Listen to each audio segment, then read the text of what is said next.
You are next.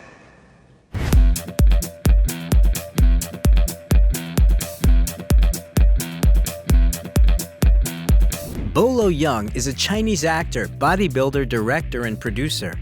The audience often remembers the good guys, but Bolo managed to win the love of fans by playing mostly bad guys.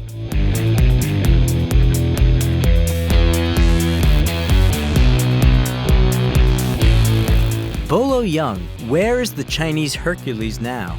Yang Si, better known as Bolo Yeung, was born on July 3, 1946, in the Chinese city of Guangzhou, into a family of a local entrepreneur and housewife. At the age of 4, the boy became interested in Kung Fu, and at the age of 10, he began to study martial arts with local masters. He also attended acrobatics training and became interested in weightlifting. He successfully combined martial arts with power loads, which allowed him to become the Chinese champion in powerlifting. Contrary to popular belief, Bolo wasn't a Shotokan karate champion and never practiced this kind of martial arts. In the mid-60s, the young man fled from communist China to Hong Kong. More precisely, he swam there. It was one of the few escape routes with the least likelihood of meeting the border patrol. In Hong Kong, Yang Si became a coach and opened his own bodybuilding school. Soon he came to the attention of an agent of the largest Hong Kong film company, Shaw Brothers Studio, who invited him to star in a movie. In 1970, the 23-year-old athlete made his motion picture debut in The Wandering Swordsman, in a supporting role, and won the Mr. Hong Kong title in the bodybuilding tournament, which he continued to confirm for 9 consecutive years. After playing brutal villains in 14 more films, including the action movie 5 Fingers of Death, the aspiring actor decided to leave the studio. The turning point in Yang Si's career was meeting Bruce Lee. At the time, Bruce was filming the movie Path of the Dragon, which was sponsored by Winston Cigarette Company. In cinemas, before the screening, it was planned to launch a short masterclass from Bruce Lee and a cigarette advertisement in which Yang Si was invited to star. A friendship struck up between them, and in 1973, Bruce invited his friend to play a bodyguard of his main on-screen opponent in the movie Enter the Dragon.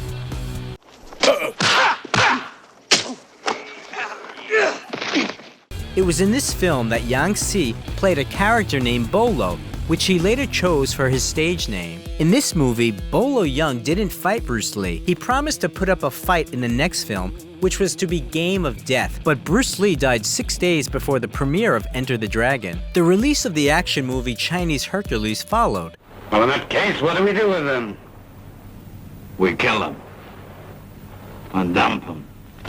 Even though Bolo didn't play the main role in it, the nickname Chinese Hercules got firmly entrenched for him, like another nickname, the Beast from the East. Working with the legendary Bruce Lee made it easier for Bolo to get roles in movies, but his friend's death had closed his way to American cinema for many years. Left unsupported, he continued to play villains in local action films such as the 1974 The Young Dragons and the 2 parts of Bruce and Shaolin Kung Fu. We know nothing about the actor's wife, but their eldest son David was born on July 3, 1974, and he followed in his father's footsteps. From childhood, he practiced martial arts, and at the age of 14, together with Bolo, he appeared on the stage of a bodybuilding tournament for the first time. In addition, he starred in several films and is now engaged in coaching. Later, the couple had a daughter called Deborah, who was practicing bodybuilding under guidance of the older brother, and the younger son Danny, who also linked his life with sports and practices Brazilian Jiu-Jitsu. In 1978, Bruce Lee's picture Game of Death was completed with the use of stunt doubles and was released in cinemas. Bolo Yeung also appeared in it. The actor also tried his hand at directing. In 1979, the comedy thriller Bolo and the film Wendo were released. Among the actor's subsequent works are the action movie The Ninja Strikes Back, the horror movie The Boxer's Omen, the action comedies Millionaire's Express, Lucky Stars Go Places, Where's Officer Tuba, and My Lucky Stars. In 1986, Bolo worked with Bruce Lee's son Brandon on the set of Legacy of Rage. I've been fighting in the streets for 10 years. No one's ever laid a hand on me. He not only played the main character's antagonist, but also prepared Brandon for fights. Yeung would book the gym for 9 a.m., but Lee only would show up at noon.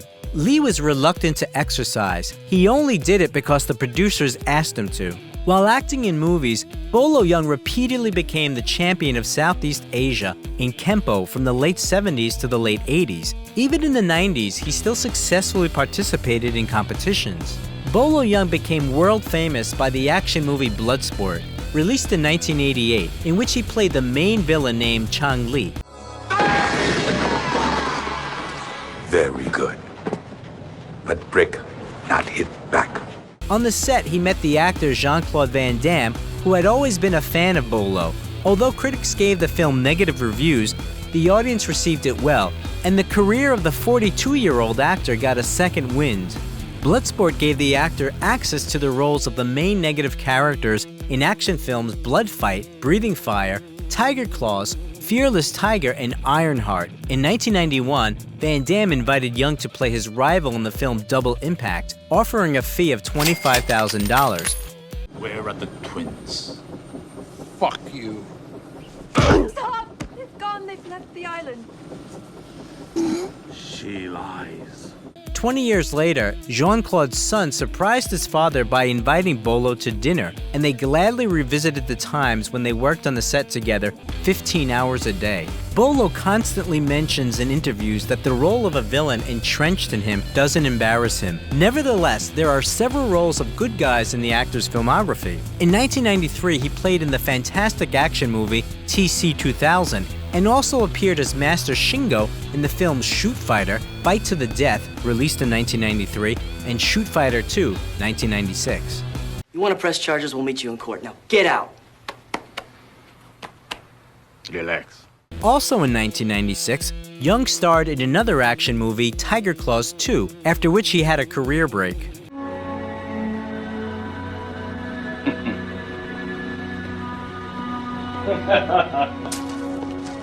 In 2006, Yahoo conducted a survey asking users who is the best actor in kung fu films, and Bolo took second place right after Bruce Lee. In 2007, he was invited to star in The Ultimate Fighter, co-produced by the United States and Kazakhstan. Due to legal issues, the film never made it to the cinemas. It was limited to screenings at several festivals until it went online more than 4 years later.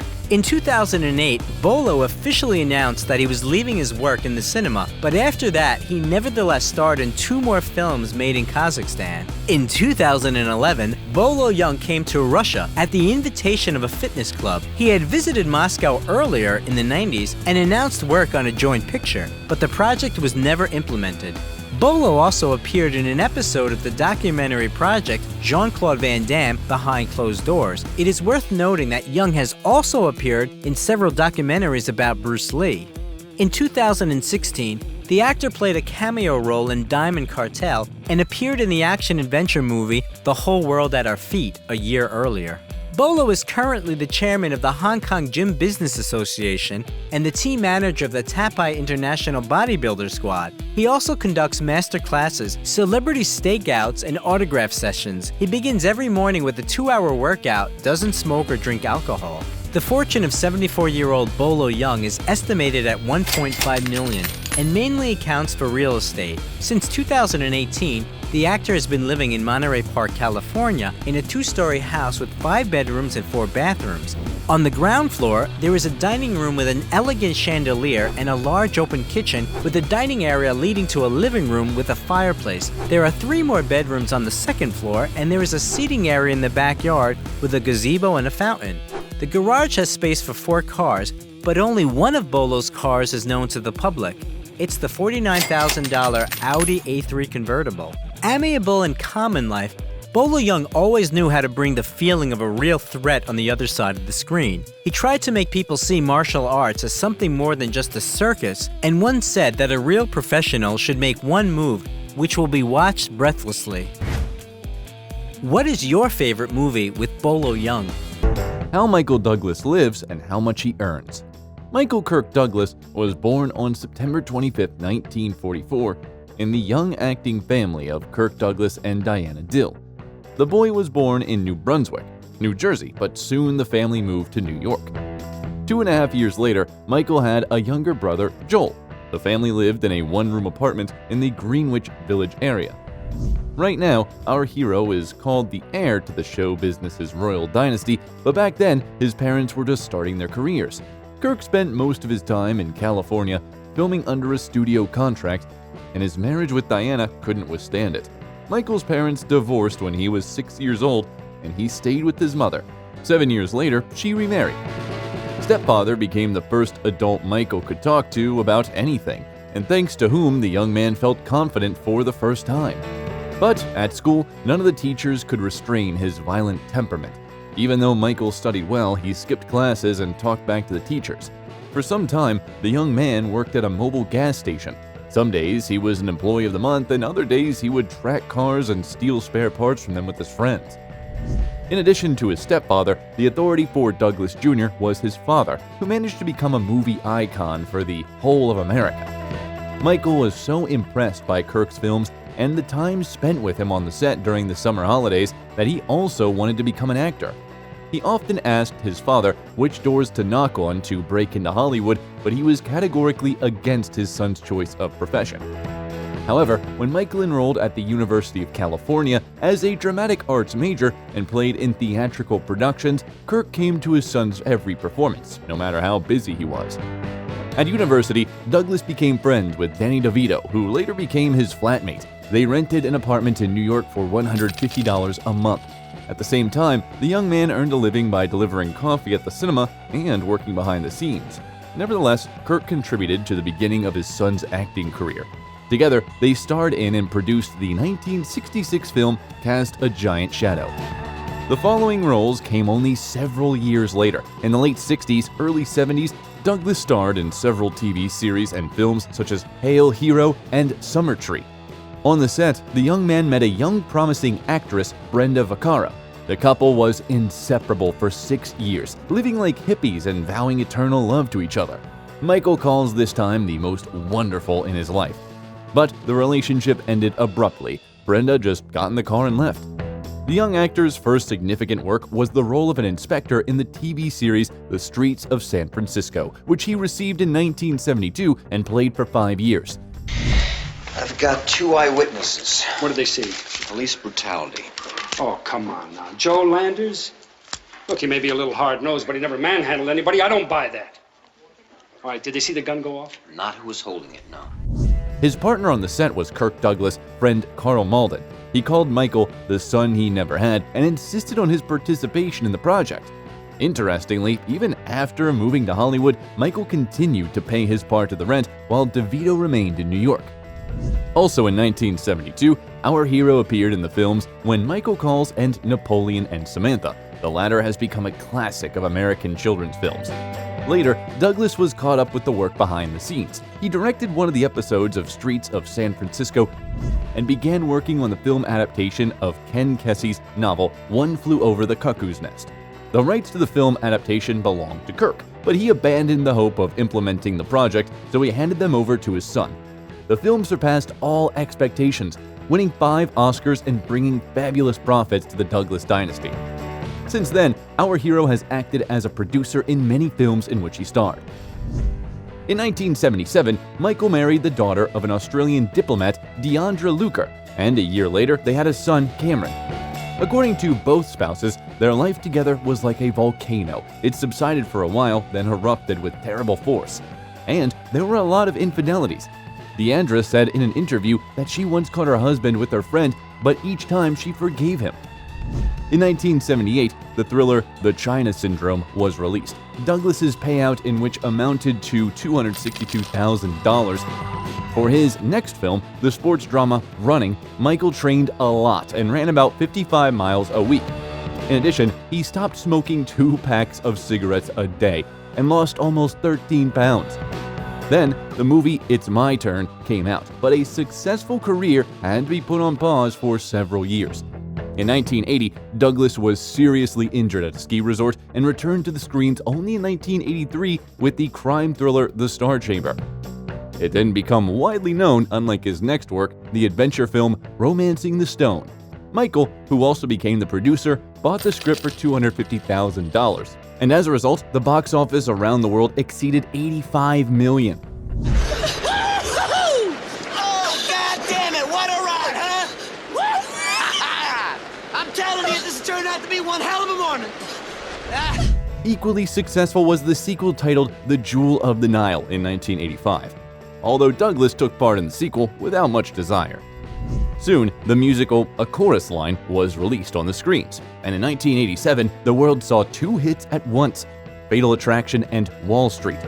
For the former, Douglas received $13 million, and for the later, 2 major film awards, a Golden Globe and an Oscar.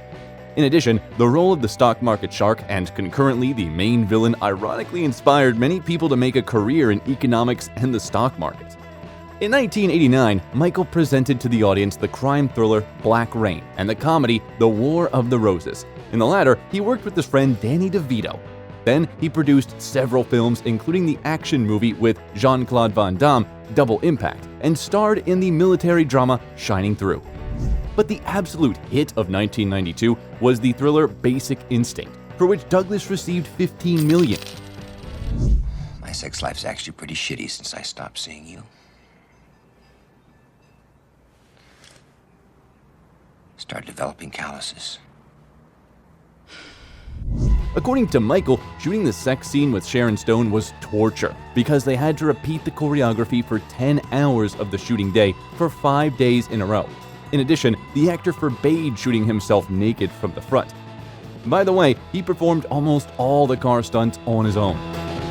The role of the detective from Basic Instinct became one of the brightest in Douglas's career. But he didn't get stuck in one role. In the next movie, Falling Down, he appeared in the image of an average guy who cannot stand the injustice of the world. To participate in the project, Michael canceled a family vacation and later called this role his favorite.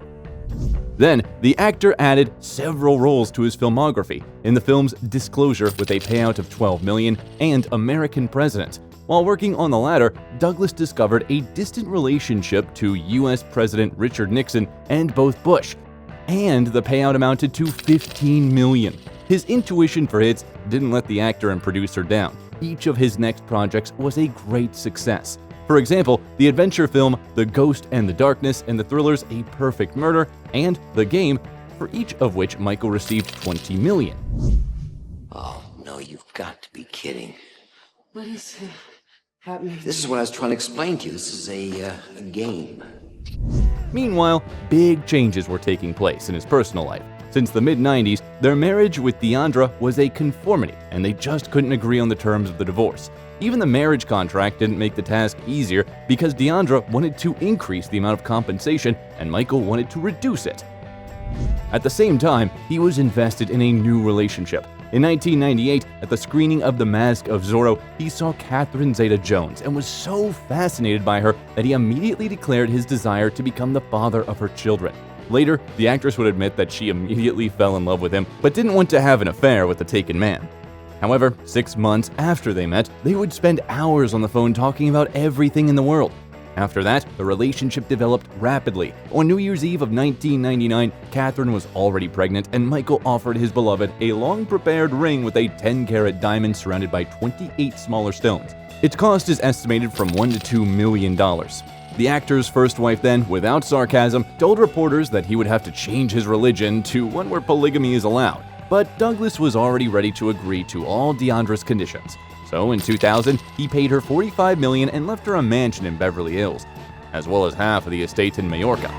By the way, Michael tried several times to find a buyer for his luxury property, but since the ex-wife remained the co-owner, he took it off the market. In August of the same year, Catherine gave birth to their first child, Dylan Michael, and in November, they had a gorgeous wedding of the year, which cost the actor $2 million. However, $1 million was covered because the magazine OK paid for an exclusive photos from the magnificent celebration. Interestingly, Michael and Catherine were born on the same day with a difference of 25 years. Personal affairs didn't prevent Douglas from actively acting and producing. So in the same year 2000, he presented the movie Wonder Boys and together with his young wife appeared in the thriller Traffic. These two projects brought our hero $15 million. This was followed by the films One Night at Nicole's, Don't Say a Word, The In-Laws, and It Runs in the Family. The latter involved representatives of 3 generations of the Douglas family, Kirk and Diana, their son Michael, and grandson Cameron. In 2003, the family of Michael and Catherine welcomed their daughter Caraceta. After her birth, the celebrities moved to Bermuda, where our hero's mother is from. For more than 10 years, the couple lived in a quiet life, leaving only for filming, and the children didn't even know what their parents were doing. Their daughter recalled that as a child, she was sure that the main occupation of her dad's life was to bake pancakes for breakfast and please mom. The couple still owns this cozy nest, although they tried to sell it in 2019 for $10.6 million, but changed their minds. After a short break in his creative activity, Douglas returned to the screens in 2006 with the films The Sentinel, You, Me and Dupree, and a year later presented the comedy drama King of California. Then came the movies Ghosts of Girlfriends Past, Beyond a Reasonable Doubt, Solitary Man, and the continuation of the 1987 drama Wall Street, Money Never Sleeps. You're the ninja generation.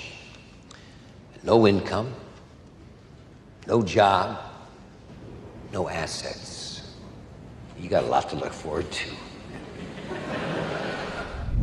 A busy period in his career again coincided with the vicissitudes of private life. His eldest son Cameron was a drug addict, and our hero had to forbid him to approach his family. In 2009, Cameron was accused of smuggling, which led him behind bars. By the way, Michael himself also suffered from addiction and in the 90s received treatment in a rehab clinic. His son also managed to get over a dangerous addiction, and Catherine Zeta-Jones at that difficult time became a real support for the family. But soon, another misfortune struck them. In 2010, Michael was diagnosed with laryngeal cancer. Catherine did everything to help her husband heal, but soon she couldn't stand the stress, and she started showing signs of bipolar disorder. Her periods of incredible activity were replaced by the deepest depression, and Michael didn't take his wife's problems seriously at all. These events almost put an end to their union, and they seriously talked about divorce, but still managed to make up. In 2012 to 2014, such films as Haywire and So It Goes, Beyond the Reach, and the biographical drama Behind the Candelabra were released. In the latter, the actor played the legend of American show business pianist and entertainer Liberace. And this role became a real gift for him after his illness. He trained for a long time, recreating the voice of his character and studied his piano playing technique. Also during this period, the actor starred in the comedy drama Las Vegas, along with Robert De Niro and Morgan Freeman. It's just winding up a little too fast, and I'm feeling old and alone. In 2015, Michael joined the Marvel Cinematic Universe playing the role of Hank Pym in the movie Ant-Man. He appeared in the same image in other projects, Ant-Man and the Wasp, Avengers Endgame, and the animated series What If. In addition, during the period, the actor starred in the action movie Unlocked, the thriller Animal World, took part in the voiceover of the children's series Green Eggs and Ham, and presented the series The Kominsky Method. For this comedic role, which is rare for him, Douglas received another Golden Globe. Why? It is fine. Which is what I said. No, you said it with an attitude. And you said, fine. Forgive me. Fine. Jesus, let's just order. Fine. In addition, our hero worked as a producer on the prequel to One Flew Over the Cuckoo's Nest. The series rashade about a psychiatric hospital nurse. At the end of 2018, Michael Douglas's star was unveiled on the Hollywood Walk, dedicated to the 50th anniversary of his career. The actor admits that only work helps him keep in shape and to be fit, and he has a lot of projects. In February 2023, the premiere of the fantastic action movie Ant-Man and the Wasp: Quantumania took place, where Douglas again played Hank Pym. The filming of the series, Franklin, about American President Benjamin Franklin, has already begun, and work is underway on a historical series about the relationship between two other presidents, Reagan and Gorbachev. Neither age nor illness affected Douglas's intelligence, and he was still surprising others with his ability to instantly remember the names of people he sees for the first time, and to notice the slightest nuances that distinguish the manner of the interlocutor's behavior. He loves golf and Formula One, and also does a lot of charity work. As the UN peace envoy, he is on a mission to draw the world's attention to nuclear disarmament and the protection of human rights. Philanthropy Douglas's family affair. Through the registered fund, they send money to various organizations. The entire inheritance from Kirk Douglas of $61 million was also sent to a charity, especially since Michael's fortune greatly exceeds his father's capital. It is estimated at $350 million earned as an actor and producer. In addition, Douglas invests. However, after the 2008 crisis, when he lost about 35 to 40% of his fortune, Michael became more conservative in investments. Douglas owns a valuable real estate portfolio with assets all over the world, which he gradually sells for his own benefit. He owned a plot of land with an area of more than 12 acres in Westchester County, New York, which he bought in 2015 for $11.3 million and sold in 2019 for $20.5 million. Around the same time, he and Catherine paid only $4.5 million for a house in the wealthy suburb of Irvington in New York State. The 3-story Georgian mansion has 8 bedrooms, 12 bathrooms, several living rooms and dining rooms, an indoor swimming pool, and a picturesque view of the Hudson River. Douglas and his wife also own a large apartment in New York City overlooking Central Park. The 15-room penthouse includes a master bedroom and a cozy library. In 2021, the property was put up for sale, but apparently hasn't found its buyer yet. The actor can rarely be seen in commercial advertising. The exception is the German electronic stock trading company Comdirect. But the most interesting one is the 60-second video for the FBI, in which Michael appeared as his character from Wall Street. It is known that Douglas owns cars of different brands and times, from vintage to modern, in particular the Mercedes-Benz Army-type car and the Toyota Prius. Now, the Douglas acting dynasty is continued by Michael's eldest son, Cameron, but so far his films haven't enjoyed great success. And which movie with this actor do you like the most? Okay. Okay. Okay. Okay. If you liked the video, leave a like and subscribe to the channel so you don't miss anything interesting.